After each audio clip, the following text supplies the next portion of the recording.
రామయ్య వస్తావయ్య ముందు అనుకున్నట్టుగానే ఈ నెల అక్టోబర్ 10th, ఈ నెల అంటున్నాను అక్టోబర్ 10th, ఈరోజు లాస్ట్ డే కదా. అక్టోబర్ 10th వరల్డ్ వైడ్గా రిలీజ్ చేస్తున్నాం. సో మా సంస్థ నుంచి 2008లో కొత్త బంగారు లోకం దసరా టైంలో వచ్చింది. అలాగే 2010 బృందావనం. సో ఈ 2013 దసరా హాలిడేస్లలో వస్తుంది రామయ్య వస్తావయ్య. సో సెంటిమెంట్గా కూడా మాకు బాగా ఇష్టమైన డేట్. అలాగే అదే అక్టోబర్లో ఒక దసరాకి హ్యాపీ డేస్ కూడా చేశాం. సో సెంటిమెంట్ ఎందుకంటే సినిమా ఫిల్మ్ ఎక్కువ సెంటిమెంట్ నమ్ముతాం. నేను ఇంకెక్కువ నమ్ముతాను. అండ్ ఎన్టీఆర్ గారితో చేస్తున్న మా ఈ సెకండ్ ఫిలిం బృందావనం తర్వాత. సో బృందావనంలో ఎన్టీఆర్కి ఆ లుక్ మీద ఎంత అప్రిషియేషన్ వచ్చిందో అప్పుడు. సో ఈ రామయ్య వస్తావయ్య విజువల్స్ రిలీజ్ అయినప్పటి నుంచి మీ అందరికి తెలిసిందే, అసలు చాలా బాగున్నాడు హీరో అని చాలా బాగా అప్రిషియేషన్ వచ్చింది. సో ఆల్రెడీ రిలీజ్ అయిన ఆడియో, రిలీజ్ అయిన టీజర్స్, చాలా ఆడియోలో ఆల్రెడీ 4 సాంగ్స్ సూపర్ హిట్ అని చెప్తుంటున్నారు. అలాగే టీజర్స్ అన్నీ చూసి సినిమాపై అంచనాలు పెరుగుతున్నాయి అంటున్నారు. సో సినిమాపై అంచనాలు నేను ఆడియో ఫంక్షన్లో చెప్పాను. సినిమా పైన అంచనాలు పెరగడంలో అన్ని రకాలుగా సాటిస్ఫై చేస్తాం ప్రేక్షకులు. అంటే హరీష్కి మిరపకాయ, గబ్బర్ సింగ్ లాంటి బ్లాక్ బాస్టర్ తర్వాత వస్తున్న సినిమా ఇది. సో అలాగే మిరపకాయ హిట్. సో హరీష్కి కూడా ఇది హ్యాట్రిక్ ఫిలిం. సో డెఫినెట్గా ముందు నుంచి ఒకటే హరీష్ మేము కథ అనుకున్నప్పుడు నేను ఎప్పుడు చెప్తుండేవాడిని, Harish hattrick film. So first నుంచి హరీష్ కూడా అదే, ఒక ఎన్టీఆర్తో చేస్తున్నప్పుడు ఎన్టీఆర్ బాడీ లాంగ్వేజ్కు కొత్తగా నేను ఏం చేయగలగాలి అంటే, నేను మిరపకాయ రవితేజని ఎలా చూపించాను, గబ్బర్ సింగ్లో పవన్ కళ్యాణ్ గారిని ఎలా చూపించాను. సో అలాగే ఎన్టీఆర్తో చేస్తున్నప్పుడు ఏదో కొత్తగా క్యారెక్టరేషన్ ఉండాలి, కొత్త లుక్తో ఉండాలని ప్రయత్నం చేసి సక్సెస్ అయ్యాడు. సో హరీష్ మా బ్యానర్లో చేస్తున్నప్పుడు హరీష్ డెఫినెట్గా ఈ బ్యానర్ అనే వరకు కూడా కొన్ని ఉంటాయి. సో వెంకటేశ్వర క్రియేషన్ నుంచి వచ్చిన సినిమాలు కూడా మీకు తెలుసు. సో ఆ ఫ్యామిలీ ఎమోషన్స్ అవన్నీ ఉండేలాగా ఒక కథని డ్రైవ్ చేశారు. సో ఈ కథ చెప్పినప్పుడే ఇట్స్ షూర్ షాట్గా సూపర్ హిట్ అవుతుందని నమ్మాము. ఈ మధ్య మొత్తం సినిమా చూడడం జరిగింది. సో ఫస్ట్ ఆఫ్ ఆల్ ఇప్పుడున్న ఎంటర్టైన్మెంట్ రంగంలో సినిమా బ్లాక్ బాస్టర్ అవడానికి, సక్సెస్ని మించి ఒక బ్లాక్ బాస్టర్ అవడానికి ఎంతో ముఖ్య పాత్ర వహిస్తున్న పాత్రికేయ మిత్రులందరికీ, అలాగే నా ప్రీవియస్ సినిమాలు కూడా నేను అనుకున్న స్థాయి కంటే ఎక్కువ సక్సెస్ రావడానికి ఎంతో దోహదపడి వాటిని ప్రేక్షకుల వరకు తీసుకెళ్ళిన పాత్రికేయుల మిత్రులందరికీ మరొకసారి చాలా లేదు మిమ్మల్ని అందరినీ కలిసి మనస్ఫూర్తిగా నమస్కారాలు చెప్పుకుంటూ, ఇందాక చూశారు కదా నేను ఇటు జరిగాను, ఇప్పుడు ఈ ఫ్రేమ్లోనే ఉంటానా లేనా అంటే ఇంత క్లారిటీ ఉన్న ప్రొడ్యూసర్తో పనిచేయడం ఎంత కష్టంగా ఉంటుందో డైరెక్టర్కి మీరు ఇందాక రాజు గారు అన్న దాన్ని బట్టి అర్థం చేసుకోవచ్చు ఈ ఫ్రేము ఈ షాట్లో ఎవరు ఉంటున్నారు ఏంటి అని.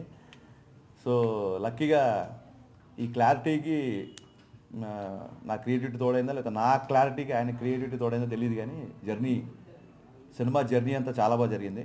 రాజుగారి బ్యానర్లో చేయడం నిజంగా నా అదృష్టంగా ఫీల్ అవుతున్నా. నేను అసోసియేట్గా కోఆర్డినేటర్గా ఉన్నప్పుడు దిల్రాజు గారి బ్యానర్లో సినిమా చేయాలని ప్రతి యాస్పైరింగ్ అసిస్టెంట్ డైరెక్టర్కి, ప్రతి యాస్పైరింగ్ అసోసియేట్ డైరెక్టర్కి ఒక డ్రీమ్ లాగా ఉండేది.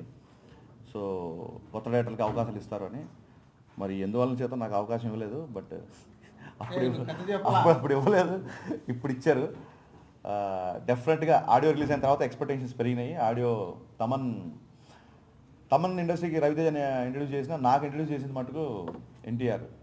అంటే నేను మిరపకాయ అనౌన్స్ అయిన తర్వాత ఒకసారి Vamshi Paidipally and young tiger NTR ఇద్దరు ఒకసారి నన్ను పిలిచారు. చెప్పాను ఆడియో ఫంక్షన్ చెప్పినట్టు, ఒక 7 years నుంచి is treating me like a friend, more than a friend. నేను షాక్లో ఉన్నప్పుడు నన్ను ఫ్లాప్ డైరెక్టర్ చూడలేదు, నేను గబ్బర్ సింగ్ చేసిన తర్వాత నన్ను బ్లాక్ బాస్టర్ డైరెక్టర్ చూడలేదు, ఎప్పుడు ఒక ఫ్రెండ్గా ట్రీట్ చేసాడు.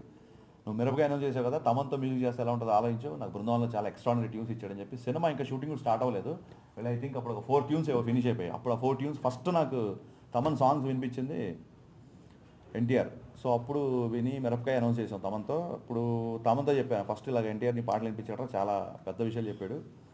కిక్ అప్పుడు రవితేజని ఎలా చెప్పాడు, ఇప్పుడు బృందావనం ఎన్టీఆర్ అలా చెప్పాడు. నేను అలాగే ఇప్పుడు రవణ్యతో నీ కాంబినేషన్లో చేస్తున్నా, ఎన్టీఆర్తో మళ్ళీ ఎప్పుడు సినిమా అవకాశం వచ్చినా నువ్వే మ్యూజిక్ డైరెక్టర్ అని మిరపకాయ బృందావనం అప్పుడు తమన్కి ఇద్దరం చేసుకున్న పరస్పర ప్రామిస్. సో దాని రిజల్ట్ రామయ్య వస్తావయ్య మ్యూజిక్. రామయ్య వస్తావయ్య ఎస్విసి నుండి ఎన్టీఆర్తో హరీష్ శంకర్ ఇవ్వబోతున్న మరో బ్లాక్ బస్టర్.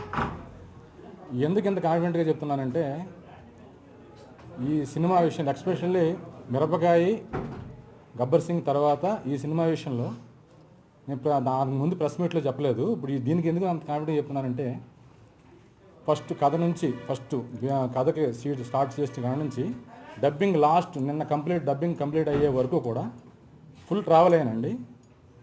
అంత కాన్ఫిడెంట్గా ఉంది నాకు. సినిమా చాలా పెద్ద విజయం సాధిస్తుంది. దానికోసం మా టీం అంతా చాలా కష్టపడి పనిచేసాం. రామయ్య వస్తాడు గురించి చెప్పాలంటే నేను 3 వాక్యాలే చెప్పదలుచుకున్నా.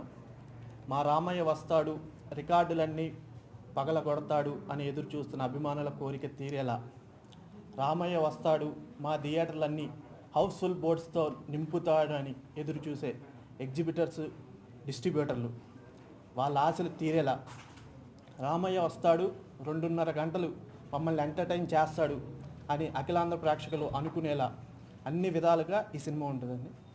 డెఫినెట్గా ఈ సినిమా ఇంత బాగా రావడానికి కారణం హరీష్ శంకర్, దిల్ రాజు గారు. ఒక అగ్నిపర్వతం, ఒక మంచు పర్వతం రెండు కలిస్తే ఇలా ఉంటారండి. అంటే సాధారణంగా రెండు కలవని కాంబినేషన్. ఈయన అగ్నిపర్వతం నాకు ఎప్పుడు ఫుల్ ఫైర్లో ఉంటారు, ఆయనేమో మంచు పర్వతం ఎప్పుడు కూల్గానే ఉంటుంది. జూలై 31 రిలీజ్ చేద్దామని సెన్సార్ కూడా కంప్లీట్ చేసి ఒక సినిమాని రెడీ చేసుకుంటే సో మనకు కొన్ని కారణాల వల్ల సినిమా రిలీజ్ చేయకుండా, అంటే ఒక పెద్ద స్టార్ సినిమాని రెడీ చేసి ఆఫీస్లో పెట్టుకొని వెయిటింగ్లో ఉన్నాను ఎప్పుడు రిలీజ్ చేద్దామని. సో ఇది ఏ ప్రొడ్యూసర్కి లేని ఒక ఎక్స్పీరియన్స్. ఈ సంవత్సరం సంక్రాంతికి సీతమ్మ వాకిట్లో సిరిమల్లె చెట్టు రిలీజ్ అయ్యి మీ అందరికీ తెలిసిందే, సూపర్ హిట్ కొట్టాం. ఇప్పుడు ఈ దసరా హాలిడేస్కి రామయ్య వస్తావయ్య రిలీజ్ చేస్తున్నాం. అది ఆల్రెడీ చూసుకున్నాం కాబట్టి చాలా కాన్ఫిడెంట్గా మా రైటర్లు కానీ డైరెక్టర్లు అందరూ మాట్లాడేస్తున్నారు సూపర్ హిట్ కొడుతున్నామని. సో October 10th మా నమ్మకాన్ని October 10 మార్నింగ్ షోస్ పడగానే ఆ రిపోర్ట్ వచ్చేస్తుంది. సో వచ్చేస్తే రెండో హిట్ అవుద్ది. ఈ ఎవడు 2013లో సినిమా రిలీజ్ డేట్ ఎప్పుడు అనేది మీకు ఇందాకే చెప్పా. సంక్రాంతి ఫెస్టివల్కి ఒకటి రిలీజ్ చేశాము, దసరా ఫెస్టివల్కి ఒకటి రిలీజ్ చేస్తున్నాం. సో ఇంకా 2 ఫెస్టివల్స్ ఉన్నాయి ఇదే ఇయర్లో. ఏదో ఒక ఫెస్టివల్కి సినిమా రిలీజ్ చేస్తాం.